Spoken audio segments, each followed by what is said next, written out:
Кайымсамач айтсаңыз, жакында кечээ эле президент Сооронбай Жээнбеков Өзбекстанга болгон сапарында темир жол Кытай Кыргызстан боюнча темир жол менен биргелешкен топ түзүп ишти баштайбыз деп ушундай макулдашуу кылып келди да 25 декабрга чейин ал топ түзүлүп ишин баштайт деп. Буга чейин президент өзү кеңештин жыйынында кетеринде президент менен Сооронбай Жээнбеков менен Сапар Исаковго бул маселени тапшырган да, Өзбекстан менен Кыргызстанга темир жол депчи. Ушул боюнча өзүбүз курсак жакшы болчу да экен, негизи өзүбүз куралы деп айтып атышат. Бул болсо өзү 7-10 жылдын ичинде өзүбүз курган темир жол актап ишке киришип, анан өзүбүздүн элди жакшы багып калат депчи. Эгерде Өзбекстанга берчү болсо, алар курчу болсо, бир топ рызкыбызды тарттырган болот экенбиз да, кыскачасы. Ушул боюнча оюңузду айтып берсеңиз. Темир жол. Кайсы темир жол боюнча айтып атасыңар? Кытай Кыргызстандан жол жөнүндө. Кытай Кыргызстан Өзбекстан боюнча. Өзбекстан менен биргелешип курабыз деп азыркы өкмөт ушундай топ түзгөнү жатат да. Азыркы өкмөттүн жасап аткан иштеринин баары мамлекетке аябагандай чоң зыян тийгизе турган аракеттер. Ага көп акылдын кереги жок, эсептеп чыгуунун дагы. Эгерде 2011 жылы пайда болгон долбоордун негизинде карап көргөн болсо, бул эмне деген чуу урандарды чакырышпады. Мына керек болсо биз айрыкча жанакы мамлекеттик гезит телеканалдар айтышпады. Мына керек болсо биз океанга чыкканы калдык, деңизге чыкканы калдык. Кана чыкканы. Мына ошол мезгилдеки айтылган сын пикирлердин баардыгы турмушта далилденди го. Кытай Кыргызстан Өзбекстан темир жолунун курулушу бул бир гана экономикалык маселе эмес. Бул аябагандай чоң саясий маселе. Бул геостратегиялык керек болсо геосаясий чоң маселеге таандык болот. Биз биринчиден карашыбыз керек, эгерде биздин кыргыз темир жол стандарты бул 1528 миллиметрлик колеялар, а Кытайдыкы 1400 миллиметрлик. Мындайча айтканда ортодо 10 сантиметрге жакын аралык бар да, бул баягы колеялардын ортосундагы аралык. Бул стандарттар башка стандарт. Биздики Советтер Союзунун стандарты. Эгерде Кытай стандарты менен куруп келе турган болсо, анда Кыргызстандын ичиндеги темир жолдор бүт баары жарактан чыгат. Ал керектен чыгат. Ал жактан Кытайдан келген вагондор Кыргызстандын чек арасында жүрө албай калат. Бул машакатка салабы? Салат. Андай десе айтат, жанакы эмнелердин дөңгөлөктөрүн алмаштырабыз. Ал оюнчукпу дөңгөлөктөрүн алмаштыргандай. Кыргыз чек арасына келгенде дөңгөлөктөрүн алмаштырып, анан Кыргызстандын ичине кирет экен. Андан ары карай деңизге чыгабыз деп атышпайбы? Деңизге чыкса кайдан чыгат? Иран аркылуу чыгат. Иран аркылуу чыга турган болсо, анда Түркменистанга баргандан кийин андан кайра дөңгөлөктү алмаштырыш керек да. Себеп Түркмениядан ары карай кайрадан 1400 миллиметрлик колеяга түшүш керек. Айтор бул абдан жаман нерсе, бул көтөрө албай турган маселе. Элдин оюн бир жака буруш максатында гана жасалып аткан бир баягы жогорку нарын гидрокаскадтары сыяктуу эле бул жомок утопия. Эгерде биз темир жолду курабыз деген болсок, бир эле келишим менен курушубуз керек. Кандай болуп келишим болот?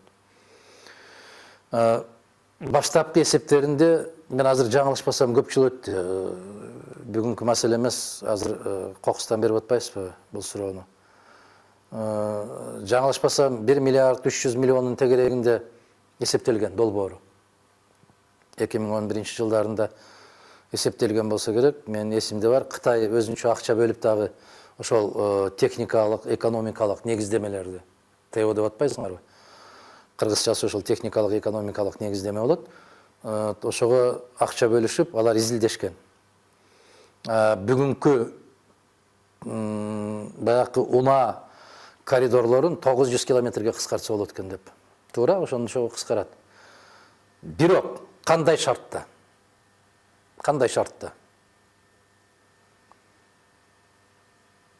Акча сөзсүз түрдө Кыргызда жок. Аны куруп бере турган ири компания жок. Демек, бизден эмне талап кылынат? Жер талап кылынат. Кытай компаниясы курабыз дейт. Жерди Кыргыз тарап бөлүп бериши керек. ага дагы мына биздин өзүбүздүн ич арабыздагы келишпестиктер бар.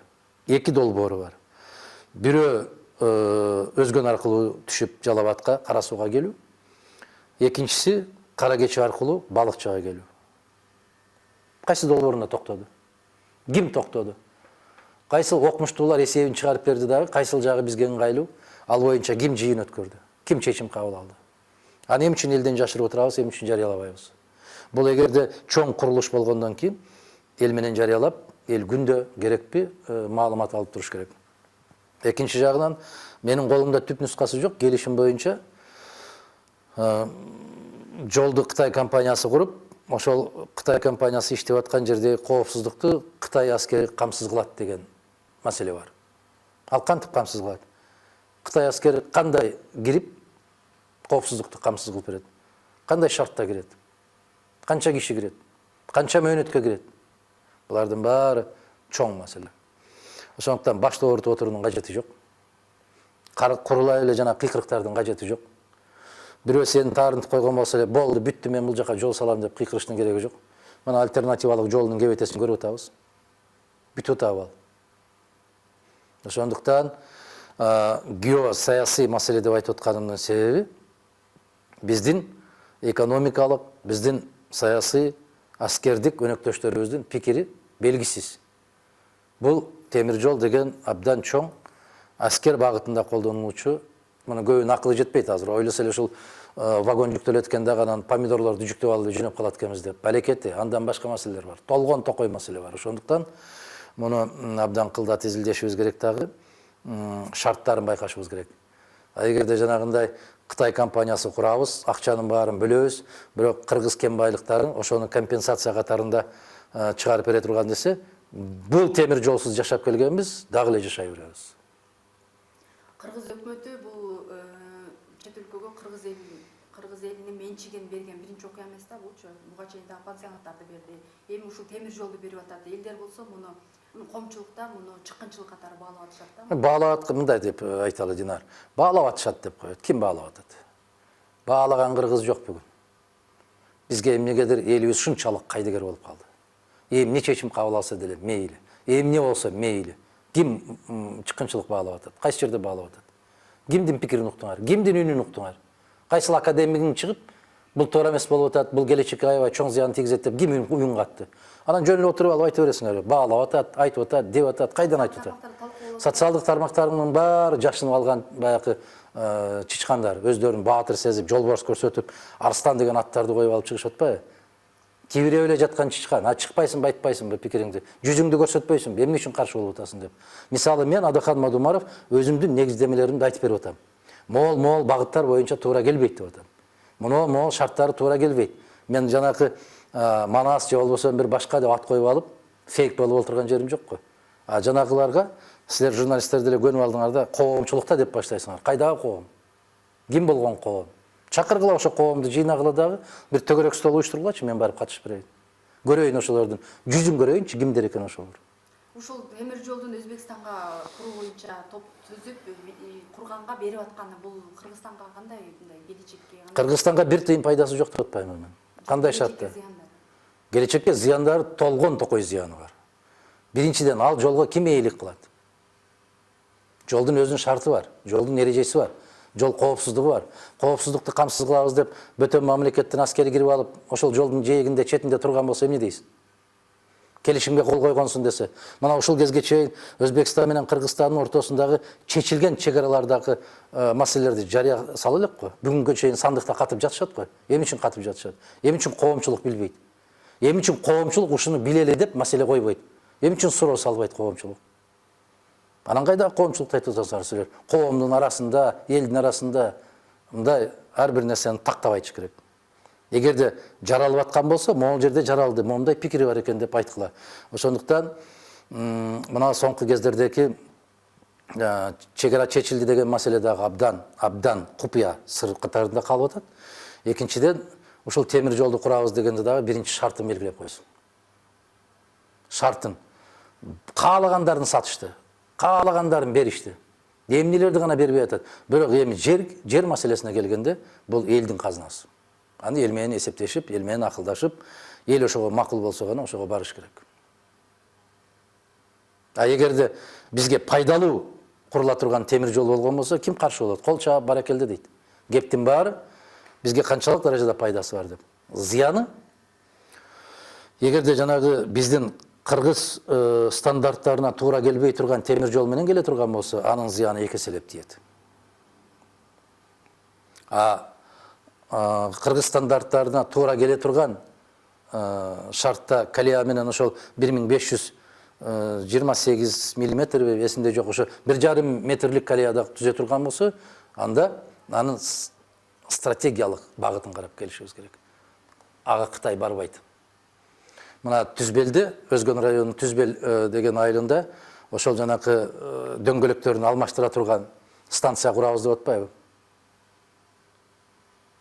Макул Түзбелден Кара Сууга чейин алып кел. Же экинчи долбоору боюнча келе турган болсо, Кара Кечеден Балыкчыга чейин алып кел. Андан ары карай кандай кетет? Айтор, мен силерге да түшүндүрө албадым. Ага адис керек да, аны түшүндүрүш үчүн. Силер түшүнбөй калдыңар азыр мен айтканым туурабы? Жок, түшүнүктүү эле. Бул темир жол боюнча биз жазып атканыбыз өзүнчө тема болуп, же бул эртеңки жазып аткан темабыз. Бүгүн жана боюнча жазып атканбыз да. Кайсы? Айтып берип коесузбу? Эмне? Ишмети боюнча. Мен айтпадымбы жана эле? Эме, темир жол боюнча бир суроо берсем болобу? Белгисизби, билбей калдым да. Бул ошо темир жолду бергенин себеби эмне? Мүмкүн акча алып атабы, же Атың ким сен? Буга чейин да Кыргыз атка минерлери эмне кылып атканын өздөрү билеби бүгүнкү күндө? Эмне үчүн ошондой болуп атканын өздөрү билеби? Мына Рус гидронун маселесинен кийин, Legless трейдингдин маселесинен кийин ойлонуш керек беле? Ойлонуш керек эле. Эмне үчүн ушундай ойлонулбаган иш жасап атат? Себеп кайра-кайра айтып бергенден көз чыкпайт. Эми ошол сабатсыздар толуп кетти деп атпаймынбы? Аябагандай сабатсыздар толуп кетти да. Алар өздөрү түшүнүп атабы эмне болуп аткандыгын? Кандай болот? Анан жалаң пионер балдарды алып келип койгон болсо, алар эмнени чечет? Эмне маселени карайт? Кантип алар баалап бир жыйынтык чыгарып бере алат? Ошону сурай турган кыргыз коомчулугу калдыбы? Кыргыз интеллигенти калдыбы бүгүн? Баякы себет көтөргөндө серепчилерден сурай бербей, мындай бир адис көрбөйсүңөрбү? Эски мыкты биздин темир жолчулар бар, эски мыкты биздин баякы экономист, чарбачыл инсандар бар. Ошолордон жанагы Тышкы иштер министрлигинин ишмердиги жөнүндө сурап атасыңар, эми ошол эле маселени айткым келет да. Бизде эч бир кызмат мамлекеттин кызыкчылыгы үчүн иштей турган кызмат калган жок. Ар бир кызматкер, ар бир министр өзүнүн көкүрөгүндө бир нерсе уялап калды. Мен паланчыга кызмат кылышым керек. Мен түкүнчүгө кызмат кылышым керек. Мени түкүндөй болгон партия көтөрдү, демек ошол партияга кызмат кылуум керек. Бул баякы абдан жаман деңгээлге түшүп кеткен ой жүгүртүү бул. Бардык министрди карасаңар, кимге кызмат кылышын билет. Кайсы партия көтөрдү? Ким көтөрдү? Ким түрттү? Ким ортомчу болду? Ошого кызмат, мамлекетке кызмат кылам деген түшүнүк бүгүнкү күндө калган жок. Ошонун кесепетинен мына шайлоо учурунда көрдүңөр. Биздин кыргыз жарандарын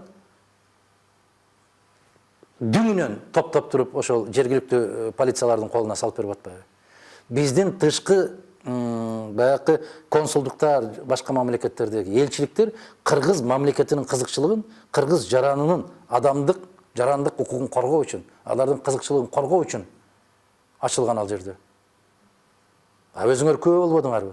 Мына Россия Федерациясында башка мамлекеттерде карап көргүлө, шайлоо мезгилинде Жээнбековден башка кишиге добуш берем деген баарын полициянын колуна салып бердиби? Керекпи мына Красноярскиде баякы ким кайсы жерде иштеп аткан кыргыздардын иштеп аткан жерине чейин билип барып, ошол мекеме жетекчилерине барып кайрылышып, иштен айдагыла муну. Бул саясатка аралашып атат дегенге чейин барышты. Демек, алар элчиликтин же болбосо башкы консулдуктун кызматын эмес, ал жеке инсандын көрпендесине, анын бир жетим жүгүрүгүнө айланып калган мезгил. Мамлекетке биздин Кыргызстанга ушунча инвестиция алып келдим деп бир элчинин оозунан уктуңарбы сөздү? Укпайсыңар дагы. Алар ошол президентине, президенттин айланасындагы жүргөн 4-5 жетим жүгүрүктөргө гана кызмат кылып, ошолордун абалын сурап, ошолордун кызыкчылыгы үчүн иштеп турган бир ишканаларга айланды. Тилекке каршы ушундай. Бардык эле тармактар ушундай болуп калды. Жалгыз эле Тышкы иштер министрлиги эмес. ошол эми тышкы иштер министрлигинен тиги жанагы Германиядагы элчиликтин жоопкерчилигин ким караш керек? Мисалы үчүн жана Германиядагы элчиликтин баардыгы чыгып кетиптир. Элчи өзү Кайда чыгып кетти? Ошол митингечи. Элчи өзү жок, аялы жүрөт, кеңешчиси жүрөт, айдоочусу жүрөт, дагы катардагы кызматкерлер жүрөт да. Бул элчиликтин баардыгы чыкты деген. Эми бул жактан Бишкектен ошондой кылып буйрук берилсе чыгат да. Буйруксуз алар чүчкүрөдө албайт. Ошону билип койгула да, эми бул жашыруун эмес, эптеп эле мени сүйлөтүүнүн аракетин кылбагыла да, өзүңөр деле репортаж жасасаңар билсеңер болот да, бул кайсыл өлкөдө ушундай көрүнүш болот. Кыргыз мамлекетинен башка өлкөдө андай болбойт. Элчинин үй бүлөсү, анда кызматкерлер Бишкектен ишарат болбосо бир киши менен жолуга да албайт. Андай митингке чыгып эмес. Ошондуктан Бишкектен болгон ишарат деп билгиле. 100%. 100% Бишкектен барган экен, ушундай буйрук, ошол буйрукту аткарып чыккан экен, байкуштар деп койсоңор, жаңылбайсыңар. Ошол мен айтып атпайм, эч бир министрлик мен мамлекеттин, элдин кызыкчылыгын коргойм эмес, мен тиги кишинин кызыкчылыгын коргойм деген бир сокур сезимдердин кесепетинен ушундай болуп атпайбы. Мамлекеттик кызыкчылык деген түшүнүк калбай калбады.